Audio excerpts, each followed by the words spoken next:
நீ பிக் பாஸ்க்கு என்ன கொண்டு வருவ, உன்னால பிக் பாஸ்க்கு என்ன லாபம், நீ அங்கே போயிட்டு உன்னுடைய செல்ஃபிஷ் தனத்துக்காக போறியா அப்படின்னா, ஆமாம் என்னோட செல்ஃபிஷ் தனத்துக்கு தான் நான் போனேன். ஹோஸ்ட் வந்து ஆரி இப்படி முன்னாடி வந்துட்டு நீங்கள் எலிமினேட்டடு, இதோட நாங்கள் நெக்ஸ்ட்டு பிக் பாஸில் உங்களை பார்க்கலாம், நீங்கள் கிளம்பலாம் அப்படின்னு சொல்கிறாங்க. ஹாய் எனக்கு உங்களை ரொம்ப பிடிச்சிருக்கு, நீங்கள் சூப்பராக பண்ணுறீங்க அப்படின்றவங்க க்ரீன் கார்டு கொடுத்துட்டாங்க. நீங்கள் காமன் தானா? நீ காமன் மேனா அப்படின்னு கேட்டேன்னா வந்துட்டு அது உங்களோட ஜட்ஜ்மெண்ட். இன்ஃப்ளூயன்சஸ்க்கும் இப்போ நீங்கள் சொல்கிற அந்த காமன் மேனுக்கு என்ன வித்தியாசம்? எஃபர்ட் போட்டிருக்கேன், எனக்கு லக்கிலி இவ்வளோ ஃபாலோவர்ஸ் கிடச்சிருக்கு. பட் ஆனால் அதை வச்சு நான் என்ன ஒரு பிராண்டு அப்படின்னு சொல்லிட்டு நான் கொண்டு வர வைக்க விரும்பலை. நீங்கள் இன்ஃப்ளூயன்சஸ் இல்லை, ஏன் இன்ஃப்ளூயன்சர் காமன் மேனாக இருக்கக்கூடாது? இவ்வளோ நாள் நான் போட்ட எஃபர்ட் எல்லாமே வந்துட்டு வெறும் இவங்க கூட நான் பேசின 5 நிமிஷத்தில் முடிஞ்சிடுச்சு. முனியம்மா வந்து லிட்ரலாக என் கண்ணு முன்னாடி வந்துட்டு அந்த பொண்ணை போட்டு அடிக்கிற, அந்த பொண்ணு மேலே மிதிக்குது, அந்த பொண்ணுக்கு அப்படியே வந்து இதெல்லாம் வருது. ப்ரோமோவில் எப்படி போடுறாங்கன்னா, எல்லாரும் ஈன்னு சிரிக்க வச்சுக்கிட்டு இருந்தவ, ஈன்னு பல்ல காட்டிகிட்டு இருந்தவ, மிமிக்ரிலாம் ஒருத்தன் பண்ணிகிட்டு இருந்தான், நான் உள்ள பாட்டு பாடிக்கிட்டு இருந்தேன், உள்ள நடுவில் திடீர்னு ஃபேஷன் ஷோ நாங்கள் நடத்தி காட்டிகிட்டு இருந்தோம்.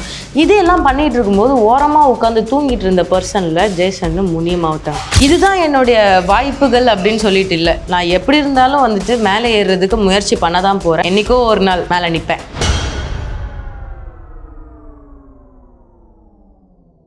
எஸ்விடிவி நேயர்கள் எல்லாருக்கும் ஒரு பெரிய வணக்கம். இன்னைக்கு நம்ம கூட ஒரு சூப்பரான கெஸ்ட் தான் அணிஞ்சிருக்காங்க. பிக் பாஸ் த காமன் மேனே போய் பயங்கரமா கலக்கிட்டு வந்து ஒரு சூப்பரான கண்டஸ்டன்ட் தான் நம்ம கூட இருந்திருக்காங்க. We have Maya Natashan here. Yes வணக்கம்.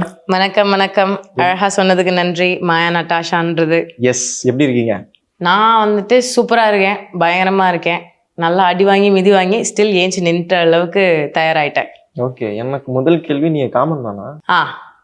நல்ல கேள்வி. 40,000 ஃபாலோவர்ஸ் வச்சுக்கிட்டு எப்படி எந்த கேட்டகரிக்குள்ள நீங்க காப்பவுட் மேனும் உள்ள போனீங்க? முதல்ல எனக்கு அது பதில் சொல்லுங்க. எஸ், இது வந்துட்டு ரொம்ப நேரமாக நான் எல்லாருக்கிட்டையும் வந்துட்டு தெளிவாக சொல்லணும் அப்படின்னு சொல்லிட்டு வெயிட் பண்ணிட்டு இருந்தேன்.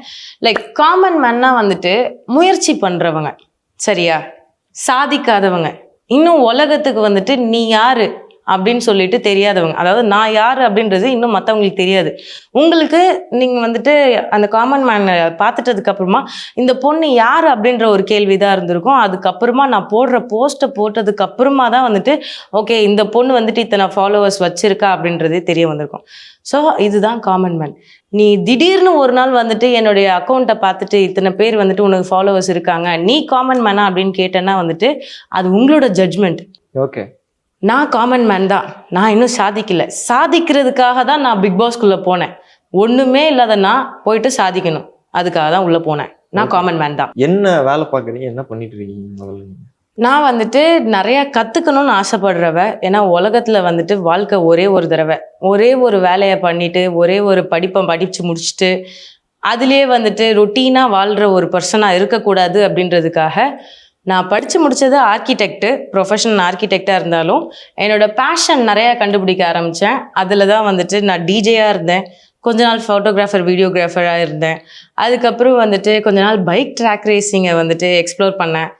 அதுக்கப்புறம் மறுபடியும் இன்னும் நிறையா பண்ண ஆரம்பித்தேன். இப்போது சிங்கிங்கில் கொஞ்சம் எனக்கு டேலண்ட் இருக்குது அப்படின்றதுனால ஸ்பாட்டிஃபைல எனக்கு ஒரு சாங் வெளியே விட்டேன். அதுக்கப்புறம் வந்துட்டு ஆக்டிங்கு, இன்னும் மாடலிங்லாம் ட்ரை பண்ணேன். என்னுடைய இந்த கலரு, என்னுடைய ஃபிசிக்கு இதெல்லாம் எம்ப்ரேஸ் பண்ண கற்றுக்கிட்டேன். ஆக்டிங்கில் வந்துட்டு இப்போது என்னுடைய அனதர் வெர்ஷனை காட்டணும் அப்படின்றதுக்காக எல்லாத்தையும் நான் முயற்சி பண்ணிட்டு இருக்கேன். வெளியிலேருந்து மக்கள் ஆடியன்ஸாக நிறைய பெர்ஸ்பெக்டிவ்ல நிறைய கொஸ்டின்ஸ் ரைஸ் ஆச்சு. இன்ஃப்ளூயன்சஸ்க்கும் இப்போ நீங்கள் சொல்கிற அந்த காமன் மேனுக்கு என்ன வித்தியாசம் நினைக்கிறீங்க? இன்ஃப்ளூயன்சர்ன்றது வந்துட்டு நார்மலாக ஒரு ப்ரொஃபஷன் தான். இன்ஃப்ளூயன்சர்லாம் யார்? ஃபாலோவர்ஸ் அப்படின்ற கேட்டகரி வச்சுக்கலாமா? போடுற போஸ்ட் மூலியமாக தான் அவங்க ஃபாலோ பண்ணுறாங்க.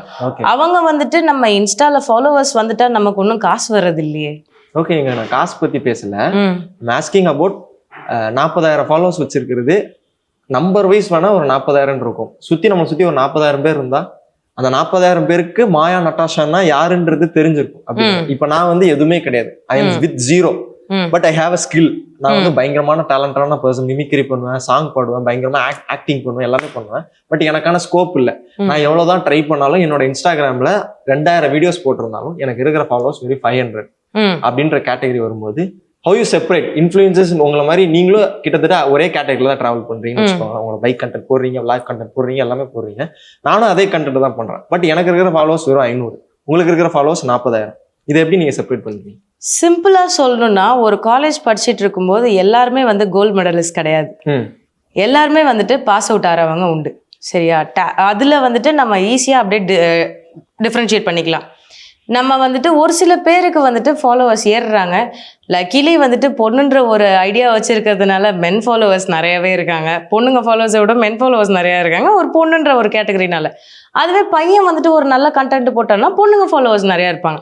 ஸோ இப்படி வந்துட்டு நம்ம பேலன்ஸ் பண்ணணுமே தவிர்த்துட்டு, உனக்கு வந்துட்டு ஃபாலோவர்ஸ் இருக்கு அதனால நீ காமன் மேன் கிடையாது அப்படின்ற ஒரு பிராண்டு நிஜமா அது தப்பு. ஓகே. ஸோ முடிஞ்ச அளவுக்கு செப்பரேட் பண்ணாம நீயும் நானும் நடக்கிற பாதை ஒன்னே ஒண்ணுதான். நீயும் நானும் இன்னும் நம்ம ரெட் கார்பெட் நடக்கிறது அளவுக்கு நான் இன்னும் போல, நீயும் போல, சேம் தான் பண்ணிட்டு இருக்கோம். அதுக்கான ஒரு பார்த்து தான் நம்ம கஷ்டப்பட்டுட்டு இருக்கோம். நான் இப்போ அந்த ரெட் கார்பெட் ஏறணுன்றதுக்காக நான் அந்த ஸ்டேஜுக்கு ட்ரை பண்ணேன். அதே மாதிரி நீங்களும் ட்ரை பண்ணீங்கன்னா அதே உங்களுக்கு எஃபர்ட். நம்ம 2 பேரும் போட போறது எஃபர்ட் ஒன்று தான். பார்த்து அதை ஜட்ஜ் பண்ண போறது மக்கள் மட்டும்தான். ஸோ எஃபர்ட் போட்டுட்டு யாருக்கு என்ன கிடைக்குதோ அதை வச்சு தான் நம்ம ஆன்சர் பண்ண போறோம். எஃபர்ட் போட்டிருக்கேன், எனக்கு லக்கிலி இவ்வளோ ஃபாலோவர்ஸ் கிடச்சிருக்கு, பட் ஆனால் அதை வச்சு நான் என்ன ஒரு பிராண்டு அப்படின்னு சொல்லிட்டு நான் கொண்டு வர வைக்க விரும்பலை. நான் ஸ்டில் இன்னும் கற்றுக்கிட்டு இருக்க ஒரு கத்துக்குட்டி. ஓகே. இப்போ நீங்கள் இன்ஃப்ளூயன்சஸ் இல்லை. இன்ஃப்ளூயன்சர்ன்றது வந்து ஒன் ஆஃப் த பேஷன்.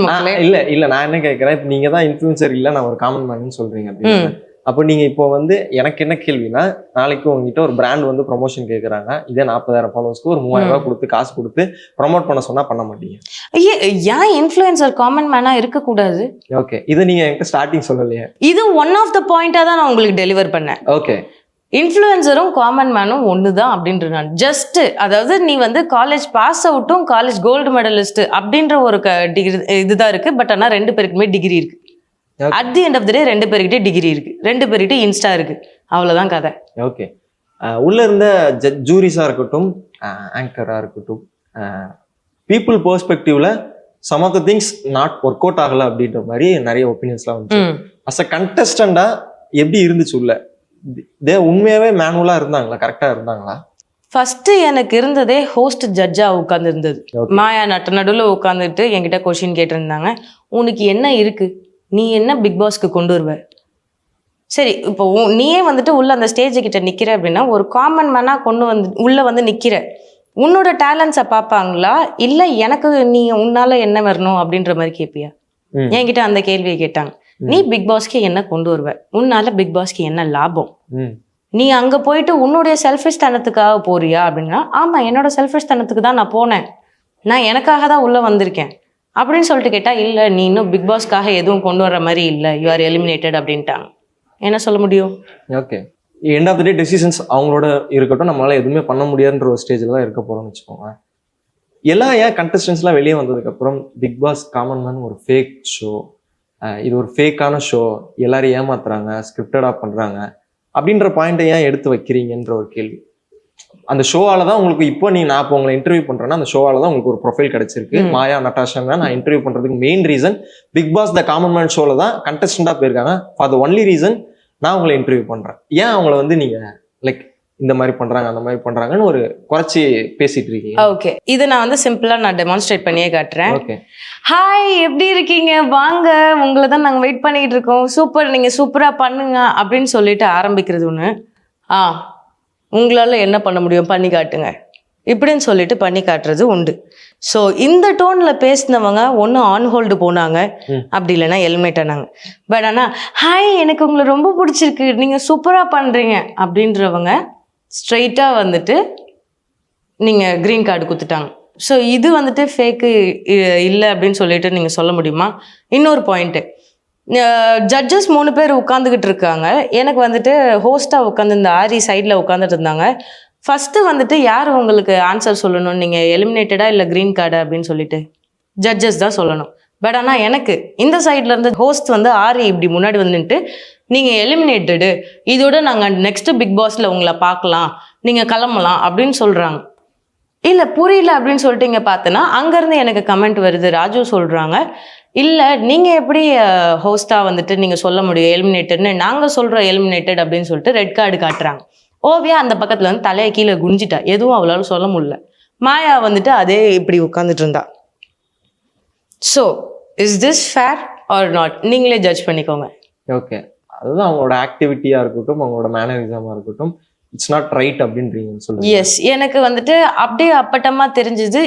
அதாவது ஜட்ஜஸ் வந்துட்டு ஆன்சர் நீ எலிமினேட்டடா வந்துட்டு பாஸ்டா அப்படின்னு சொல்றதுக்கு முன்னாடியே ஹோஸ்டா இருக்கவங்க வந்துட்டு நீ எலிமினேட்டட்னு சொல்லிட்டு அவங்க அதுக்கேற்ற மாதிரி நீங்களும் எலிமினேட்டட்னு சொல்லும்போது I could clearly feel that okay something is not right அப்படின்ட்டு. அவங்களுக்கு எப்போ கட் கொடுத்துட்டு நிறுத்தணும், சரி ஓகே நீங்க நிறுத்துங்க அப்படின்னு சொல்லிட்டு அங்கேருந்து ஜம்ப் பண்ணி வரும்போதே தெரிஞ்சது பின்னாடி வந்துட்டு யாரோ ஒருத்தவங்க சொல்றாங்க அப்படின்ற மாதிரி. ஸோ எஸ், நீங்களே தெரிஞ்சுக்கலாம் நான் சொல்ற பதில் பொறுத்து. இந்த 4 பேரையும் சேர்த்துக்கலாம். இவங்க ஜூரியா இருக்கிறதுக்கு நாட் டிசர்விங் அப்படின்னா யாரை சொல்லுவீங்க? நான் ஜூரியா இருக்கிறதுக்கு டிசர்விங் நாட் டிசர்விங்னு நான் அந்த மாதிரி நான் சொல்லவே மாட்டேன். ஏன்னா வந்துட்டு அவங்கள ஜட்ஜ் பண்றதுக்கு நான் போல, என்னைய வந்துட்டு ஜட்ஜ் பண்ணணும் அப்படின்னு சொல்லிட்டு ஒருத்தங்களை அந்த பொசிஷன்ல உட்கார வச்சிருக்காங்க, நான் அதை ரெஸ்பெக்ட் பண்றேன். பட் ஆனால் அவங்க வந்துட்டு ஃபேராக இருந்திருக்கலாமே அப்படின்ற வருத்தம் மட்டும்தான் இருக்குது. நீ வந்துட்டு ஓகே நீ அந்த இடத்துல இப்படி பண்ணியிருக்க, இந்த இடத்துல அப்படி பண்ணியிருக்க அப்படின்னு சொல்லிட்டுலாம் நான் யோசிக்கல. இன்னும் அந்த பொசிஷனில் உட்கார வச்சுருக்காங்க, அதுக்கான எஃபர்ட்டை நான் போட்டுட்டேன். அதுக்காக ஃபேர் டெலிவரி நீ பண்ணால் நல்லா இருக்குமே அப்படின்ற ஒரு காரணத்தை தான் வந்து வைக்கிறேன். இந்த Bigg Boss the common man show from the beginning எங்கேருந்து ஆரம்பிச்சுன்னா தெலுங்குல அக்னி பரீட்சா அப்படின்ற ஒரு ஷோ வந்து ஸ்டார்ட் ஆச்சு. அந்த ஐடியா சேம் தமிழ் கொண்டு வந்தாங்க. ஓவர்வெல்மிங்கா இதுல இருந்து ஒரு 5 கண்டஸ்டன்ட் கிட்டத்தட்ட எனக்கு தெரிஞ்சு ஃபைனலிஸ்டா வந்திருக்காங்கன்னு நினைக்கிறேன்.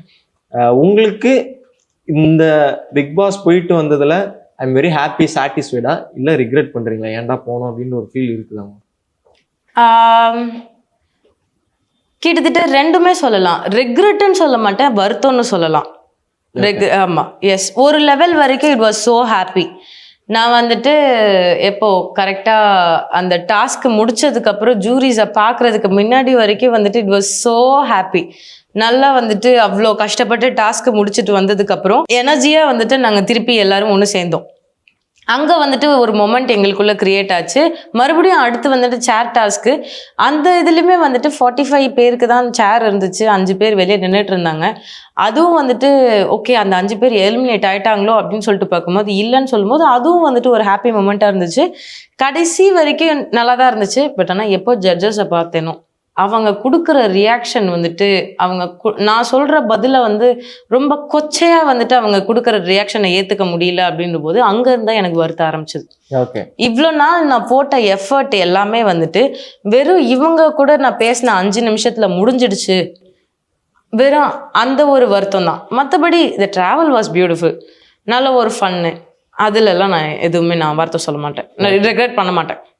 யார் ரொம்ப அன்ஃபேராக இருந்தா நினைக்கிறீங்க? Like not judging only you, ஓவராலா கண்டஸ்டன்ஸ் கூட பேசியிருப்பீங்க, டிஸ்கஸிங் வித் அதர்ஸ் அப்படின்ற போது யார் அங்கே அன்ஃபேராக இருந்தா நினைக்கிறீங்க? எஸ், நான் வந்துட்டு சேர் டாஸ்க் முடிச்சதுக்கு அப்புறமா என் பின்னாடி வந்துட்டு ஒரு கேரக்டர் ஒருத்தன் உட்காந்துருந்தான், எங்க கூட வந்து விளையாடிட்டு இருந்தவன் தான். இந்த பக்கம் ஜேசன், எனக்கு அவனுக்கு சுத்தமா பிடிக்கல. ஏன்னா அவன் பாட்டுக்கு உட்காந்து தூங்கிட்டு இருந்தான். அவனுக்கு வந்துட்டு ப்ரோமோல பின்னாடி கிரிண்ட்டு சுத்தும் போது கோல்டு ஃபிகர்லாம் போட்டுட்டு எனக்கு பண்ணும்போது அது அன்ஃபேரா இருந்துச்சு. கோல்டு கலர்ல பின்னாடி பண்ணா பின்னாடி கோல்டு கலர்ல ஸ்கிர் அப்படின்னு போடுவாங்களாம், எனக்கு அது ரொம்ப அன்ஃபேரா இருந்துச்சு. அதுக்கப்புறம் முனியம்மா வந்து லிட்டரலா என் கண்ணு முன்னாடி வந்துட்டு அந்த பொண்ணை போட்டு அடிக்கிற, அந்த பொண்ணு மேல மிதி, அந்த பொண்ணுக்கு அப்படியே வந்து இதெல்லாம் வருது, காயெல்லாம் வருது, அதெல்லாம் பார்த்துக்கிட்டு உட்காந்துட்டு இருக்கேன். பட் ஆனால் வந்துட்டு ப்ரோமோவில் எப்படி போடுறாங்கன்னா எல்லாரும் ஈன்னு சிரிக்க வச்சுக்கிட்டு இருந்தவ, ஈன்னு பல்ல காட்டிட்டு இருந்தவ, அது ரொம்ப அன்ஃபேராக இருந்துச்சு. பப்ளிக் அஸ் ஆடியன்ஸாக பார்க்கும்போது முனியம்மாவை செலக்ட் பண்ணது லைக் எல்லாருக்கும் ரொம்ப ஹாப்பியாக இருந்துச்சு. சி சச் அ இன்னசென்ட் அப்படின்ற ஒரு பாயிண்ட் இருந்துச்சு. அண்ட் உண்மையிலே ஜட்ஜஸ் சூஸ் பண்ணது ரொம்ப ஃபேராக இருந்துச்சு அப்படின்ற மாதிரியும் ஒரு பாயிண்ட் ஒன்று இருந்துச்சு. முனியம்மா அக்கா உள்ள டிராவல் பண்ணும்போது உங்ககிட்ட பழகும் போதும் எப்படி இருந்துச்சு, எப்படி பழகினாங்க, எப்படி இருந்தாங்க? உண்மையிலே வந்து ரொம்ப இன்னசென்ட்டாக தான் இருந்தாங்களா? அவங்க டிசர்வ் ஃபார் செலக்டிங் அப்படின்னு சொல்லி அவங்க யார்கிட்டயுமே பேசவும் இல்லை, பழகவும் இல்லை. ஏன் அப்படி சொல்றீங்க? அப்படி நான் லிட்டரலா நாங்க 50 பேர் வந்துட்டு உள்ள உட்காந்துட்டு கரண்ட் பாஸ் கேம் விளையாடிட்டு இருந்தோம். கரண்ட் பாஸா? லிட்டரலா எங்களுக்கு டைம் பாஸ் ஆகல. 5 மணி நேரம் உள்ள ரூம்குள்ள போட்டு உட்கார வச்சிட்டாங்க. வேற என்ன பண்ணேன்? உட்காந்து பாட்டுக்கு போட்டி விளையாடிட்டு இருந்தோம், தம்ஷராட்ஸ் விளையாடிட்டு இருந்தோம், மிமிக்ரிலாம் ஒருத்தன் பண்ணிட்டு இருந்தான், நான் உள்ள பாட்டு பாடிட்டு இருந்தேன், உள்ள நடுவில் திடீர்னு ஃபேஷன் ஷோ நாங்கள் நடத்தி காட்டிட்டு இருந்தோம். இதையெல்லாம் பண்ணிட்டு இருக்கும்போது ஓரமாக உட்காந்து தூங்கிட்டு இருந்த பர்சன்ல ஜெய்சன் முனியமாவட்டாங்க. மற்றபடி அந்த மீதி இருக்கிறவங்க அவ்வளோ எனக்கு தெரியல. ஓகே, இப்போ பேசினா டிசர்விங், பேசலாம் டிசர்விங் இல்லைன்றீங்களா? ஒரு மக்கள் கூட வந்துட்டு எவ்வளோ எவ்வளோ இன்ட்ராக்ஷன் இருக்கோ அதில் வந்துட்டு முக்கியமானதாக நாங்கள் பார்த்துக்கிட்டு இருந்தோம். நாங்கள் யார் யார் பேசுகிறாங்க, யார் யார் ஃபன்னாக இருக்காங்க, யார் யார் அடிச்சுக்கிறாங்க, யார் யாரெல்லாம் சண்டை போட்டுக்கிறாங்க. இப்போ காமாட்சி அக்காவும் நானும் கூட தான் பஸ் டாஸ்கில் அடிச்சுக்கிட்டோம். பட் ஸ்டில் நாங்கள் வந்துட்டு ஒரு பேசும்போதுட்டு ஃப்ரெண்ட் ஆகிட்டோம். இவன் டேட்டா சயின்டிஸ்ட் சுப்பிரமணி அவங்க கூடயும் நான் வந்துட்டு பேசும்போது வந்துட்டு நான் ஒரு நடுவில் ஒரு சண்டை ஒன்று வந்துச்சு, கிளாஷு. அதுவும் நாங்கள் திருப்பி செட்டில் பண்ணிட்டோம். ஸோ இந்த மாதிரி வந்துட்டு எங்களுக்குள்ள அங்கே நிறைய விஷயம் நடந்துச்சு. இதில் வந்துட்டு எங்கேயும் வந்துட்டு கண்ணுக்கு தெரியாமல் ஓரமாக உட்காந்து இந்த பர்சன்ஸ் எல்லாம் முன்னாடி போயிருக்காங்க அப்படின்றத நினைக்கும் போது அது எனக்கு கஷ்டமாக இருக்கு. Okay. And Bigg Boss the common man show முடிஞ்சதுக்கப்புறம் நிறைய ஐடியாஸ் தாட்ஸ்லாம் போயிருக்கும். என்ன பிளான் பண்ணி வச்சிருக்கீங்க, என்ன பண்ணலாம் அப்படின்னு சொல்லிட்டு? நான் என் பண்ணிட்டு வரும்போது வந்து இதுதான் சொன்னேன். நான் வந்து இதுதான் என்னுடைய வாய்ப்புகள் அப்படின்னு சொல்லிட்டு இல்லை. நான் எப்படி இருந்தாலும் வந்துட்டு மேலே ஏறுறதுக்கு முயற்சி பண்ண தான் போகிறேன். அது ஒன் ஆஃப் த ஸ்டெப்பிங் ஸ்டோனாக வந்துட்டு நான் பிக் பாஸை யூஸ் பண்ணிக்கணும் அப்படின்னு சொல்லிட்டு தான் நான் பார்த்தேன். ஓகே. என்னோட வளர்ச்சிக்கான ஒரு பகுதியாக இருக்கணும் அப்படின்றது தான். லெட்ஸ் க்ரோ டுகெதர்ன்னு தான் சொல்லியிருப்பேன் நான். எப்படி இருந்தாலும் நான் க்ரோ ஆகிறதுக்கு என்னென்னலாம் முயற்சி பண்ணணுமோ கண்டிப்பாக அது போயிட்டே தான் இருக்க போகுது. நான் எங்கேயோ ஒரு நாள், என்னைக்கோ ஒரு நாள் மேலே நிற்பேன். எஸ், கண்டிப்பாக டெஃபினட்டாக அது சீக்கிரமாக நடக்கும்ன்றத அந்த ஹோப்போட நம்பிக்கையோட இருப்போம். And thank you so much for lovely time. நீங்கள் நினச்ச மாதிரி நீங்கள் நினச்ச இடத்துக்கு போகிறதுக்கு எங்கள் சார்பாக ஒரு பெரிய வாழ்த்துக்கள் தெரிவிச்சுக்கிறேன். கண்டிப்பாக thank you so much. Thank you so much.